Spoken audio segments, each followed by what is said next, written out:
ایک صحابی تھے حضرت جناب سیدنا خفاف بن ایما غفاری رضی اللہ تعالیٰ، انہوں نے بڑا کردار ادا کیا تھا میدان احد میں، انہوں نے اور ان کے صاحبزادے نے۔ تو ان کی بیٹی ایک دن حضرت عمر کے پاس آئی۔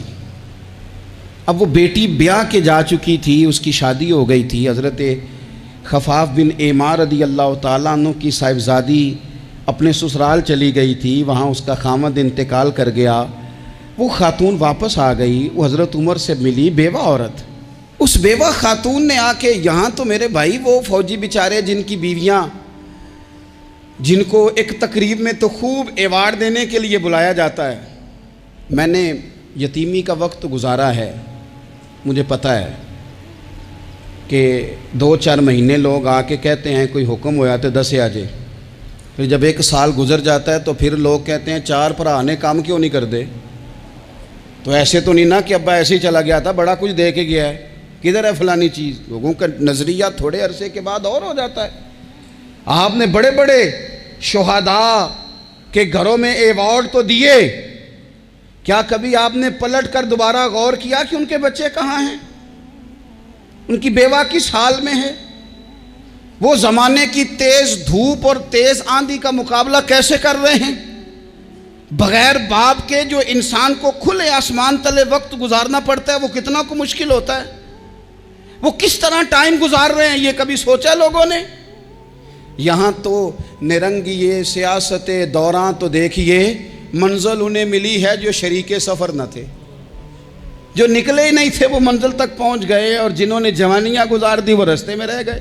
حضرت خفاف بن ایما کی صاحبزادی بیوہ ہو کے آ گئیں، بچے ساتھ تھے، سرے راہ جناب عمر سے ملی اور مل کے کہنے لگی حضور میں اس صحابی کی بیٹی ہوں جنہوں نے احد والے دن اپنے بیٹے کے ساتھ مل کے معاشرہ کیا تھا، بچے میرے یتیم ہو گئے ہیں، میں بیوہ ہوں۔ حضرت فاروق اعظم رضی اللہ تعالیٰ عنہ نے فہرست نہیں مانگی، خرچے کی ڈیٹیل نہیں مانگی، تم آنا فلانے سے ملنا، پرسوں 9 بجے آ جانا دفتر، یہ کوئی بات نہیں کی۔ حضرت عمر غور سے کھڑے، اس بیٹی کی بات سنی، چھم چھم سیدنا فاروق کی آنکھوں سے آنسو گرے، دوڑ کے گھر گئے، ایک اونٹ نکالا، وہاں سے مال غنیمت کا مال کے بھر کے 2 بوریاں، اور بوریوں میں کیا تھا؟ چاندی بھی تھی، نقدی پیسے بھی تھے، کچھ ضرورت کا سامان بھی تھا، غلہ بھی تھا۔ 2 بوریاں بھر کے اونٹ پہ رکھ کے خود لگام اس بیٹی کے ہاتھ میں تھما کے کا پتر سامان بھی تیرا ہے، اونٹ بھی تیرا ہے، اور یہ نہ سمجھنا یہی کچھ تجھے دیا ہے، جب یہ ختم ہوگا تو رب تیرے لیے اور بندوبست فرمائے گا۔ کیا مانا کہ ڈیوٹیاں لگا دی گئی ہیں، ہمیں پتہ ہے یہ سامان کب تک ختم ہو جائے گا، پیسے کب تک ختم ہو جائیں گے، تیرے لیے میں نے نئے حکم بھی جاری کر دیے ہیں۔ حضرت عمر وظیفہ لگانے لگے تو حضور کے گھر میں خدمت کرنے والے حضرت اسامہ بن زید کا وظیفہ ڈبل لگایا، اور اپنے بیٹے عبداللہ ابن عمر کا وظیفہ سنگل لگایا۔ تو حضرت اسامہ بن زید کہنے لگے ابا جی میں نے تو ہجرت بھی کی، جہاد بھی کیا، اسامہ تو ان دنوں بچے تھے۔ تو حضرت سیدنا عمر فاروق جواب میں کہنے لگے پتر، اسامہ کے والد زید نے بھی حضور کے گھر میں نوکری کی، اسامہ بھی نوکری کر رہا ہے۔ حضرت عمر کی شان کیا ہے زمانہ جانتا ہے، پر پھر بھی حضرت عمر فرمانے لگے تو نے اپنے باپ کے ساتھ ہجرت کی، فرمایا ان کی خدمت زیادہ ہے حضور کے گھر میں، لہذا ان کا وظیفہ بھی زیادہ لگایا جائے گا۔ چادریں آئی تھی مال غنیمت میں، ڈھیر ساری چادریں، ڈھیر ساری۔ حضرت عمر نے صحابہ کرام علیہم رضوان کی ازواج پر، صحابیات پر وہ چادریں تقسیم کر دیں۔ ایک چادر بڑی خوبصورت نکلی اندر سے، تو سب کہنے لگے حضور یہ نا خاتون اول کے لیے سوٹ کرے گی، آپ کی اہلیہ کے لیے سوٹ کرے گی، کبھی آپ گھر لے جائیں نا، یہ سب سے بہتر ہے۔ تو یہ حضرت عمر کی بالغ نظری ہے، وہ کیا بندہ ہوا جس کی ہر جگہ نظر ہی نہ ہو۔ حضرت سیدنا عمر فاروق رضی اللہ تعالیٰ عنہ کہا جناب یہ چادر بڑی حسین ہے، آپ کے گھر والوں پہ جچے گی۔ تو حضرت عمر فرمانے لگے نہیں، ایک صحابیہ ہیں حضرت ام سلیت رضی اللہ تعالیٰ عنہ، انہیں بلاؤ، یہ چادر انہیں دوں گا۔ حضور اس خاتون کو یہ چادر دینے کی وجہ بھی تو بیان کریں. تو حضرت عمر فرمانے لگے جب احد میں ڈھیر سارے لوگ زخمی ہو گئے تھے اور بھگدڑ مچ گئی تھی اور حالات خراب ہو گئے تھے، تو فرمایا میں نے اپنی آنکھوں سے دیکھا کہ اس ایمرجنسی کی حالت میں بھی جناب ام سلیت مشکیزہ پکڑ پکڑ کے زخمیوں کو پانی پلا رہی تھی. اس خاتون کی خدمات ہیں امت کے لیے، اس نے ڈیوٹی کی ہے صحابہ کے لیے، لہٰذا اس عورت کا زیادہ حق بنتا ہے کہ اس کو یہ اعزاز دیا جائے. میرٹ کی بنیاد پر تقسیم ہوگی، رشتہ داری کی بنیاد پر، تعلق کی بنیاد پر نہیں ہوگی. اس کا حق زیادہ بنتا ہے، اس کا درجہ زیادہ بنتا ہے، خدمات زیادہ ہیں، اس نے اپنی ڈیوٹی زیادہ اچھے طریقے سے سر انجام دی ہے.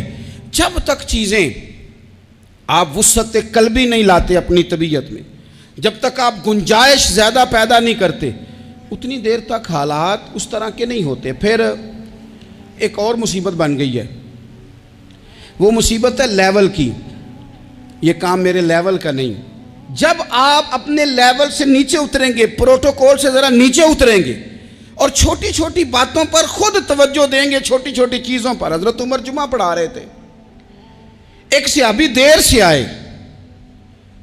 اب یہ نماز کا پوچھنا، جمعے کا پوچھنا، مطلب حکمران صاحب تو اوپر لیول کے ہیں، وہ تو پوچھیں گے کہ جناب میرے ساتھ تو آپ قومی سطح کا بندہ بٹھائیں، یہ والی باتیں.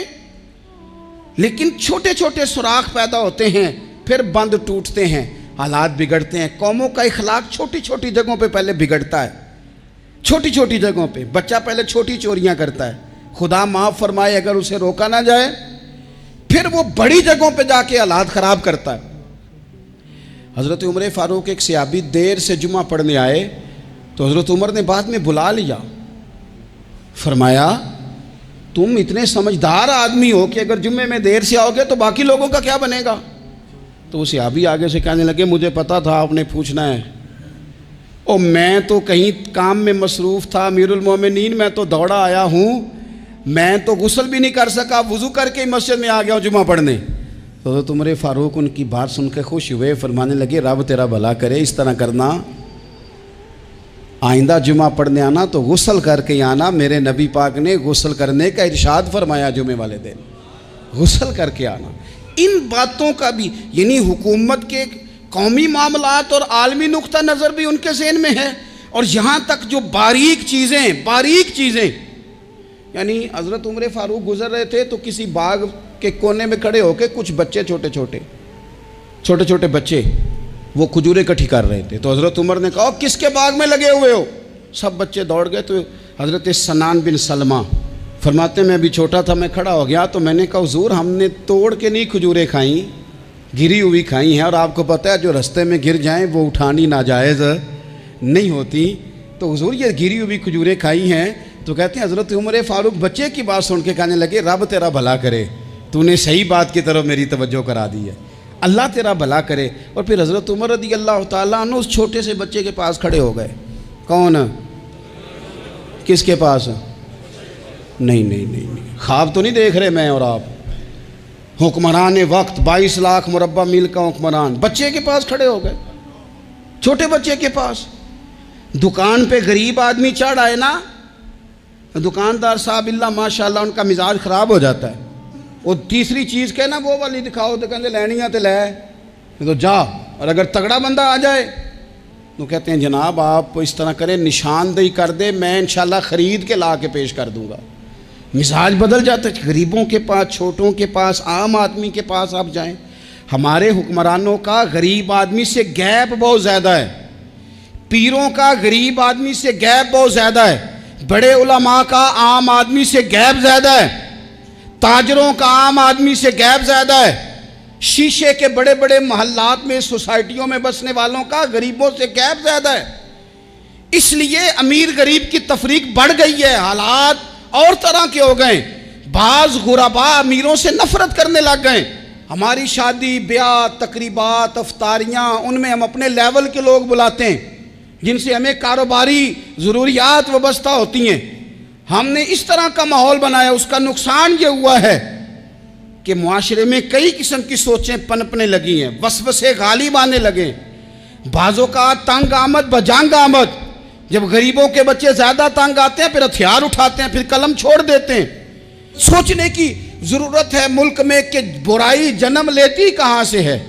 یہاں تک اتر کے حضرت عمر فاروق ان لوگوں سے پیار کرتے. اب وہ بچے نے بات سنا دی حضرت سنان بن سلمہ نے, تو جناب عمر فاروق سے بچے نے فٹافٹ ایک اور فرمائش بھی کر دی. کہنے لگا حضور میں نے کھجوریں زیادہ جمع کر لی ہیں, وہ میرے دوست سارے بھاگ گئے ہیں آپ کو دیکھ کے, اب میں جب جاؤں گا نا تو کھجوریں میرے حصے کی ہیں, ہوں میں غریب بچہ, ماڑے گھر سے تعلق ہے, وہ میری کھجوریں چھین لیں گے. حضرت عمر کے ساتھ سپاہی بھی تھے, سارا کچھ بھی تھا. حضرت عمر نے بچے کا بازو پکڑا, فرمایا چل میں تجھے تیرے گھر چھوڑ کے آتا ہوں.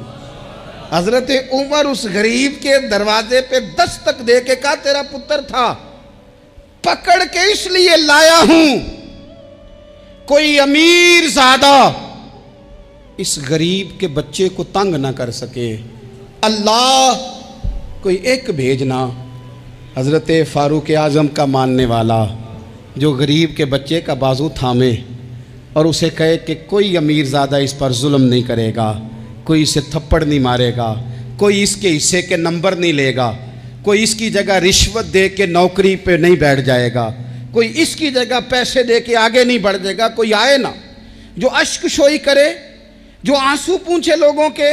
لیکن یہاں تو منزل انہیں ملی ہے جو شریک سفر نہ تھے. میرے عزیزو, اس نہج پر دین نے ہمیں اسباق پڑھائے. اس نہج پر حضرت عمر چھوٹی چیزوں کا, مسجد نبوی شریف میں آپ نے دیکھا دو لوگ اونچی آواز میں بات کر رہے ہیں, تو حضرت عمر نے فرمایا انہیں بلا کے لاؤ. بلا کے لایا, فرمایا تمہیں پتہ نہیں یہ حضور کی مسجد ہے؟ لا ترفعوا اصواتکم فوق صوت النبی, اے پائے نظر ہوش میں آ, یہ کوہ نبی ہے, آنکھوں سے بھی چلنا یہاں بے ادبی ہے. پتہ نہیں وہاں سارے نعرے ہی غلط ہیں, کسی کے مرد آباد کا نعرہ ہو تو وہ بھی غلط, اور کسی کے زندہ آباد کا نعرہ ہو تو وہ بھی غلط. وہاں ایک کی نعرہ صرف اچھا لگتا ہے, وہ کیا ہے؟ یا رسول اللہ انظر حالنا, یا حبیب اللہ اسما. وہاں ایک کی نعرہ اچھا لگتا ہے کہ سونے آ گئے ہیں, نظر کرم ہو جائے. یا رسول اللہ پہنچ گئے ہیں, روزے دے دوالے نے غلامہ دیاں ٹولیاں, او ویکھو ایک پہ سن دے کروڑاں دیاں بولیاں. وہاں یہی نعرہ اچھا لگتا ہے, لب واہ ہیں, آنکھیں بند ہیں, پھیلی ہیں جھولیاں. کتنی مزے کی بھیک تیرے پاک در کی ہے. اور قربان جاؤں اپنے امام پر, اس قلم پہ واری جس سے وہ لکھا کرتے تھے. کہنے لگے کعبے کا نام تک نہ لیا, طیبہ ہی کہا. پوچھا جو تھا کسی نے کہ عظیمت کدھر کی ہے, ان کے طفیل حج بھی خدا نے کرا دیے, ورنہ اصل مراد حاضری تو اس پاک در کی ہے. تو حضرت فاروق اعظم رضی اللہ تعالیٰ انہوں نے نا ان دو لوگوں کو بلایا اور بلا کر کے فرمانے لگے کہاں کے رہنے والے ہو, کہاں سے آئے ہو؟ انہوں نے کہا جی ہم طائف کے رہنے والے ہیں. فرمایا تمہیں پتہ نہیں یہ نبی پاک کا روزہ ہے, حضور کی مسجد ہے, یہاں آواز اونچی نہیں کرتے, تمہیں خبر نہیں؟ اور پھر حضرت عمر فرمانے لگے اگر تم مدینے کے رہنے والے ہوتے تو میں تمہیں کوڑے مارتا, میں تمہیں سزا دیتا. تمہیں پتہ نہیں کہ کس طرح کا مزاج اور ماحول ہونا چاہیے. تو حضرت فاروق اعظم رضی اللہ تعالیٰ عنہ کی جو خدمات ہیں, آپ تو بازاروں میں جب جاتے تھے نا تو فرماتے تھے ہمارے بازار میں صرف وہ بندہ آ کے کام کرے جو دین کا علم جانتا ہے, جسے تجارت کے اصول پتہ ہیں وہ آئے. دوسرے کو بیٹھنے نہیں دیتے تھے. اپنے مزاج کے لحاظ سے, اپنی طبیعت کے لحاظ سے مخلوق کے لیے دلوں میں نرمی رکھتے تھے, مزاج میں نرمی. ایک بات آپ نے کئی دفعہ سنی ہوگی, میرا بڑا دل کرتا ہے پھر سے اس کو دہراؤں. میں نے اسے سینکڑوں بار پڑھا ہے. جب طبیعت پوری بے چین ہوتی ہے اور اپنی ذمہ داریوں کا احساس کرنے کو دل کرتا ہے نا, تو پھر خیال آتا ہے کہ ہم بھی پڑھیں ذرا ان چیزوں کو. بار بار پڑھتا ہوں تاکہ احساس ذمہ داری پیدا ہو. آپ کے غلام اسلم فرماتے ہیں رات کو میں اور جناب عمر نکلے تھے, تو ایک مکان میں ہم نے دیکھا کہ ایک عورت نے نا, اس کے بچے بار بار شور کر رہے ہیں اور وہ کچھ پکا رہی ہے, آواز آ رہی ہے. تو حضرت عمر نے دروازے پہ دستک دی. کون ہے دروازے پہ؟ کہا میں ایک غلام ہوں. حضرت عمر کہتے ہیں غلام ہوں. بہن کیا مسئلہ ہے, بچے کیوں رو رہے ہیں؟ تو بی بی کہنے لگی تمہیں کیوں بتاؤں, جاؤ نا اپنا کام کرو.